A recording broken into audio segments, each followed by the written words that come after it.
Students, welcome to Swati's classes. आज हम देखेंगे 5th स्टैंडर्ड का EVS lesson number 1 our earth and our solar system. तो हमारे सोलर सिस्टम में क्या क्या है ये हमें देखना है, हमारा अर्थ क्या है, कैसा है, ये हमें आज देखना है। तो देखो बच्चों, अगर हम किसी ओपन ग्राउंड में खड़े हैं और अगर हम आसमान की तरफ देखते हैं तो हमें क्या दिखता है? रात के टाइम मून दिखता है और डिफरेंट टाइप के स्टार्स दिखते हैं। तो क्या सारे स्टार्स एक जैसे होते हैं? नहीं, कुछ छोटे हैं तो कुछ बड़े हैं, और कुछ क्या करते हैं, ट्विंकल करते हैं, तो कुछ नहीं करते हैं। तो इस टाइप से हमें क्या अलग अलग स्टार्स दिखते हैं।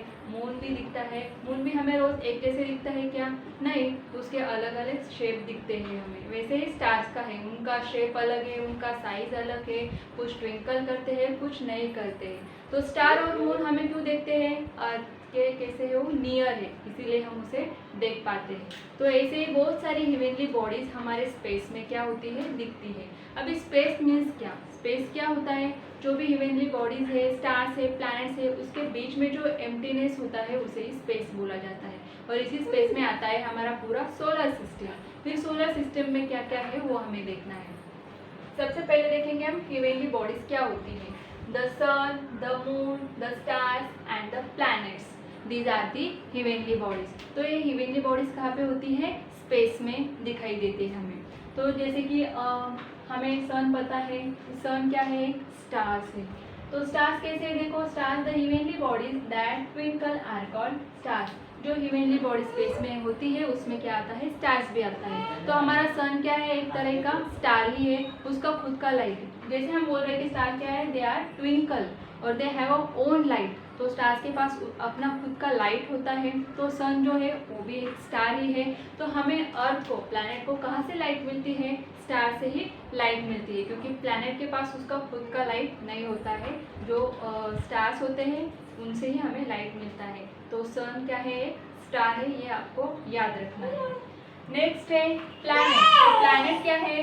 The heavenly bodies do not twinkle, that is called a planet. जो हेवनली बॉडीज होती है जो ट्विंकल नहीं करती है वो आती है प्लैनेट में। जैसे कि फॉर एग्जांपल हमारा अर्थ है। अर्थ क्या है? एक तरह का प्लैनेट ही है। अर्थ को हम बोलते हैं प्लैनेट। तो प्लैनेट ट्विंकल करता है क्या? नहीं। और उनके पास अपना खुद का लाइट है क्या? नहीं। वो लाइट कहाँ से लेता है? सन से। हमें तो पता ही है, जो लिविंग थिंग्स है जैसे कि एनिमल्स है, प्लांट्स है, सभी को क्या लाइट की ज़रूरत है, सनलाइट की ज़रूरत है। तो कहाँ से मिलती है? हमें सन से मिलती है, मतलब स्टार से लाइट मिलती है। तो और प्लैनेट्स क्या करते हैं? Light get from stars. The solar system. तो सोलर सिस्टम में क्या आते हैं? सारे प्लैनेट्स आ जाते हैं, स्टार्स आ जाते हैं। तो प्लैनेट के बारे में सबसे पहले हम देखेंगे कि अर्थ के बारे में। Movement of earth around the sun is called revolution. तो हमारा जो अर्थ है वो क्या करता है? रोटेशन करता है, मूवमेंट करता है, रोटेट अराउंड इटसेल्फ। अर्थ क्या करता है? अपने आप के अराउंड घूमता है, और उसी के साथ में वो सन के अराउंड भी क्या करता है? घूमता है। उसे ही रिवोल्यूशन कहा जाता है। ऐसे जो भी बाकी के प्लैनेट्स होते हैं वो भी अपने आप के अराउंड घूमते हैं और सन के अराउंड भी घूमते हैं। उसे क्या बोला जाता है? रिवोल्यूशन। तो क्या सोलर सिस्टम में सिर्फ एक ही प्लैनेट है क्या? नहीं, देयर आर 7 प्लैनेट्स। तो हमारे सोलर सिस्टम में कितने प्लैनेट्स हैं? 7 प्लैनेट्स हैं। तो कौन से? देखो, Mercury, Venus, Mars, Jupiter, Saturn, Uranus and Neptune. These are the 7 planets in our solar system. तो सोलर सिस्टम में ये जो प्लैनेट्स हैं, ये प्लैनेट क्या करते हैं? अपने अराउंड रोटेशन करते हैं, रोटेट होते हैं, और उसी के साथ में सन के अराउंड भी क्या करते हैं? रिवॉल्व होते हैं। उसे ही रिवोल्यूशन बोला जाता है। तो प्लैनेट्स ऑर्बिट। अभी हमने देखा कि सारे प्लैनेट्स क्या करते हैं? सन के अराउंड क्या होते हैं? रिवॉल्व होते हैं, मूवमेंट करते हैं, उसे रिवोल्यूशन बोलते हैं। तो एक पर्टिकुलर उनका क्या होता है? पाथ होता है। पर्टिकुलर हर एक प्लैनेट का क्या होता है? पर्टिकुलर पाथ होता है, और उसी पाथ में वो क्या करते हैं? घूमते हैं। और उसी पाथ को क्या बोला जाता है? Planets orbit. जैसे हम रास्ते से चलते हैं, हमारा जो रास्ता है घर से स्कूल से जाने तक का जो रास्ता है, उसी रास्ते से हम जाते हैं, आते हैं। तो सेम वैसे ही प्लैनेट क्या करते हैं? अपना पर्टिकुलर जो पाथ है, रास्ता है, उसी में वो घूमते हैं सन के अराउंड। तो उसे क्या बोला जाता है? Planets orbit. नेक्स्ट है सोलर सिस्टम। तो सोलर सिस्टम में क्या है? हमने पहले ही देखा, the sun which is a star. क्या होता है सोलर सिस्टम में? सन होता है जो क्या है? स्टार है। And the planets that revolve around it. और प्लैनेट्स है, जो 7 प्लैनेट्स हमने देखे, प्लैनेट्स क्या करते हैं, रिवॉल्व होते हैं सन के around, it are together called solar system. तो टुगेदर इज कॉल्ड मतलब सन है, सारे प्लैनेट्स है जो रिवॉल्व करते हैं अराउंड द सन, वो सारे सिस्टम को बोला जाता है अवर सोलर सिस्टम। देन इतने ही है क्या, सोलर सिस्टम में सिर्फ प्लैनेट्स और सन इतना ही है क्या, नहीं, तो और भी बहुत सारे क्या है हेवनली बॉडीज है, जैसे कि सैटेलाइट। तो सैटेलाइट क्या होते हैं, जो हेवनली बॉडीज प्लैनेट्स के अराउंड क्या करती है, रिवॉल्व होती है, उन्हें बोला जाता है सैटेलाइट। तो हमारे अर्थ को सैटेलाइट है क्या, हाँ है। कौन सा है, मून। हम रात में देखते हैं ना कि स्काई में हमें मून दिखता है, तो मून क्या है, अर्थ का सैटेलाइट है, क्योंकि मून क्या करता है, अर्थ के अराउंड रिवॉल्व होता रहता है, तो उसे क्या बोला जाता है, सैटेलाइट ऑफ द अर्थ। तो हमारे अर्थ का सैटेलाइट क्या है, आपको एग्जाम में आ सकता है which is the satellite of earth, तो उसका आंसर आएगा the moon is satellite of the earth. Next है ड्वार्फ प्लैनेट्स। तो कुछ जो ह्यूमनली बॉडीज होती है सोलर सिस्टम में सारी बड़ी है क्या, बिग है क्या, नो। कुछ जो ह्यूमनली बॉडीज है जो स्मॉलर होती है उसे बोला जाता है dwarf planet. And dwarf planet कौन सा है यहाँ पे, Pluto. Pluto is known as the dwarf planet. ये भी आपको फिल इन द ब्लैंक्स के लिए आ सकता है, वहाँ पे आपको आंसर क्या याद रखना है, Pluto, PLUTO। Pluto is a dwarf planet. Then आता है एस्टेरॉइड्स। एस्टेरॉइड्स क्या है, between the planets Mars and Jupiter, between the planets that is Mars and Jupiter, there is a band of numerous small heavenly bodies called asteroids. Planet दिए कौन से, Mars and Jupiter. Mars and Jupiter के between ऐसा एक band है जहाँ पे numerous हिवेनली smaller हिवेनली bodies है, उससे एक बैंड बनता है, उसे बोला जाता है asteroids. Moon is closest to the earth. Moon क्या है, अर्थ के क्लोज है। सन भी क्या है, अर्थ के क्लोज है। इसीलिए हमें सन एंड मून कैसे दिखते हैं, बिग दिखते हैं, राउंड शेप में दिखते हैं। जैसे कि सन है, सन भी कैसे दिखता है, हमें राउंड एंड बिग शेप में दिखता है, और उनकी जो लाइट है हमारे पास पहुंच पाती है। जैसे कि फुल मून पे मून लाइट आ सकती है, दिन में हम देखेंगे तो सन लाइट दिखता है हमें अच्छे से।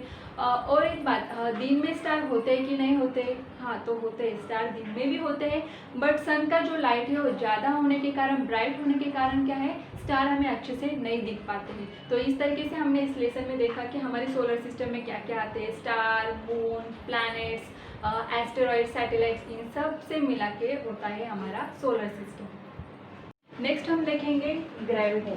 ग्रेविटी क्या होती है, all heavenly bodies exert the force. जो भी हेवनली बॉडीज है वो क्या करती है, फोर्स एक्सर्ट करती है एक दूसरे के ऊपर। और जो सन बीच में है और सन के अराउंड जो प्लैनेट्स रिवॉल्व करते हैं, तो सन प्लैनेट्स के ऊपर क्या करता है, फोर्स एक्सर्ट करता है, और जो प्लैनेट्स है वो भी एक दूसरे के ऊपर क्या करते हैं, फोर्स एक्सर्ट करते हैं, पुल करते हैं, एक दूसरे को क्या करते हैं, पुल करते हैं। और इसी के कारण क्या होता है, सन के अराउंड वो जिस ऑर्बिट में या जिस पाथ में रिवॉल्व कर रहे हैं उसी पाथ में वो क्या हमेशा रिवॉल्व कर पाते हैं, वहाँ पे स्टेबल रह पाते हैं। So all heavenly bodies exert a force of attraction or a pull on one another. This force is called the force of gravity. इसे ही क्या बोला जाता है, force of gravity। जैसे आपने सुना होगा कि अर्थ पे क्या होती है, ग्रेविटी। अगर आपने एक बॉल लिया, उसको अगर ऊपर फेंका तो वो कहाँ पे आता है, नीचे ज़मीन पे आता है। आपने देखा होगा कि पेड़ पे एप्पल है या फिर लीव्स है, फ्लावर है, वो गिरते हैं तो कहाँ पे आते हैं, ज़मीन पर आते हैं। ये सब किसके कारण होता है, ग्रेविटेशनल फोर्स के कारण, क्योंकि हमारे अर्थ पे क्या है, ग्रेविटेशनल फोर्स अप्लाई है। इसी के कारण जो भी चीज़ हम ऊपर फेंकते हैं वो कहाँ पे आती है, नीचे। इसे ही ग्रेविटी कहते हैं। Then India space mission. तो देखिए जैसे कि हम क्यूरियस होते हैं कि स्पेस में क्या क्या है, स्पेस में हम जा सकते हैं क्या, कोई ऑब्जेक्ट हम स्पेस में भेज सकते हैं क्या, ऐसे बहुत सारे लोग हैं जो क्यूरियस होते हैं इन सब इंफॉर्मेशन के बारे में। तो क्या करते हैं, रिसर्च करते हैं। लेकिन इस रिसर्च के लिए यहाँ पे एक ऑर्गेनाइजेशन होती है, जो इंडिया की ऑर्गेनाइजेशन है उसे बोला जाता है इसरो। इसरो मीन्स क्या, इंडियन स्पेस रिसर्च ऑर्गेनाइजेशन। ये जो ऑर्गेनाइजेशन, यहाँ के जो साइंटिस्ट होते हैं वो स्टडी करते हैं स्पेस से रिलेटेड जो भी रिसर्च होते हैं उस पर। तो देखिए 22 अक्टूबर 2008 में क्या किया था, इसरो ने एक स्पेसक्राफ्ट लॉन्च किया था मून पे। उसे नाम दिया गया था चंद्रयान 1। जो चंद्रयान 1 हुआ था उसमें हमारे जो साइंटिस्ट थे इसरो के, उन्होंने स्पेसक्राफ्ट को लॉन्च किया था मून के ऊपर। उसे नाम दिया गया था चंद्रयान-1। फिर उन्होंने क्या किया था, वहाँ पे जाके जो सैटेलाइट भेजे थे, तो उन्होंने अब मून के जो फोटोग्राफ्स थे वो साइंटिस्ट लोगों को भेजते हैं, फिर साइंटिस्ट क्या करते हैं उस पर रिसर्च कर पाते हैं। And 5 November 2013 Mars orbit mission, इसीलिए MOM भी बोला जाता है। 5 नवंबर 2013 में इसरो ने क्या किया था, 1 स्पेसक्राफ्ट जो था इस्टेब्लिश किया था मार्स के ऊपर। लेकिन क्या कोई स्पेस पे हम थिंग भेजते हैं, स्पेसक्राफ्ट भेजते हैं, तो क्या वो एक दिन में जाता है क्या? नहीं, तो उसके लिए बहुत सारा टाइम लग जाता है। तो यहाँ पर भी देखिए, जो 5 नवंबर 2013 में भेजा गया था या लॉन्च किया गया था या इस्टेब्लिश किया गया था, वो जो स्पेसक्राफ्ट था वो कब जाके पहुंचा मार्स के ऑर्बिट में? 24 सितंबर 2014 में। अभी देखिए, कुछ सैटेलाइट होते हैं या फिर स्पेसक्राफ्ट होते हैं, वो क्या है, जाके फिर वापस आ जाते हैं। बट कुछ सैटेलाइट जो है वहाँ पे छोड़ने के बाद, जैसे कि मून पे भेजा है हमने, तो सैटेलाइट क्या करता है, वहाँ पे ट्रैवल करता है, वहाँ की कुछ पिक्चर्स है, इंफॉर्मेशन है, वो हमें क्या करते हैं, सेंड किया जाता है। फिर साइंटिस्ट इजीली वहाँ पे वहाँ का मतलब सरफेस कैसा है, वहाँ पे कौन सी थिंग्स है या नहीं है, वहाँ की जो सारी डिटेल इंफॉर्मेशन है उस पर रिसर्च कर पाते हैं हमारे साइंटिस्ट। तो देखिए बच्चे, जैसे दिवाली में हम फायर क्राफ्ट, जिसे फटाके बोलते हैं, फटाके फोड़ते हैं। आपने देखा होगा रॉकेट जिसे बोलते हैं हम, उसे अगर हम फायर लगाते हैं वो कहाँ पे जाता है, ऊपर जाता है। क्यों जाता है? क्योंकि रॉकेट जो होता है, जो फायर क्राफ्ट हम बोलते हैं, उसमें क्या है, एक्सप्लोजिव सब्सटेंस भरा हुआ रहता है, और जब हम उसे फायर या फिर आग लगाते हैं तो फिर वो एक्सप्लोड होता है, तो रॉकेट कहाँ पे जाता है, ऊपर जाएगा।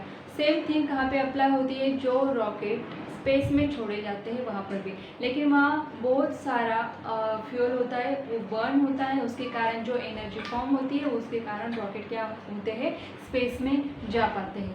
तो जो साइंटिस्ट है, जो स्पेसक्राफ्ट में ट्रैवल करते हैं स्टडी करने के लिए, रिसर्च करने के लिए स्पेस का, उन्हें ही हम क्या बोलते हैं, एस्ट्रोनॉट बोलते हैं। तो राकेश शर्मा जो साइंटिस्ट है, जो साइंटिस्ट थे, वो फर्स्ट एस्ट्रोनॉट थे हमारे इंडिया के, जिन्होंने क्या किया था, स्पेस में ट्रैवल किया था। ऐसे ही बहुत सारे हमारे एस्ट्रोनॉट है, जैसे कि कल्पना चावला है, सुनीता विलियम्स है, ये भी एस्ट्रोनॉट थे जिन्होंने स्पेस ट्रैवलिंग किया, वहाँ का रिसर्च किया, स्टडी किया, वो सारी इंफॉर्मेशन कहाँ पे, हमारे इंडियन साइंटिस्ट को दी है।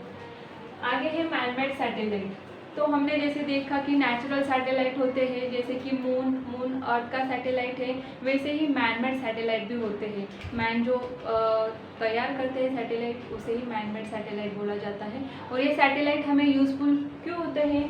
ये हमें यूज़फुल इंफॉर्मेशन देते हैं रिलेटेड टू एग्रीकल्चर है, एनवायरनमेंट है, weather forecasting, making maps and searching for water, minerals, well on the earth. And telecommunication के लिए भी क्या किया जाता है, हमारे सैटेलाइट स्पेस में छोड़े जाते हैं। कई दिन ये सैटेलाइट वहाँ पे ट्रैवल करते हैं, और जो भी इंफॉर्मेशन है उनसे हमें कलेक्ट होती है, वो हमें यूज़फुल होती है। बच्चों, अगर आपको वीडियो अच्छा लगे तो लाइक करें, शेयर करें एंड सब्सक्राइब ज़रूर करें।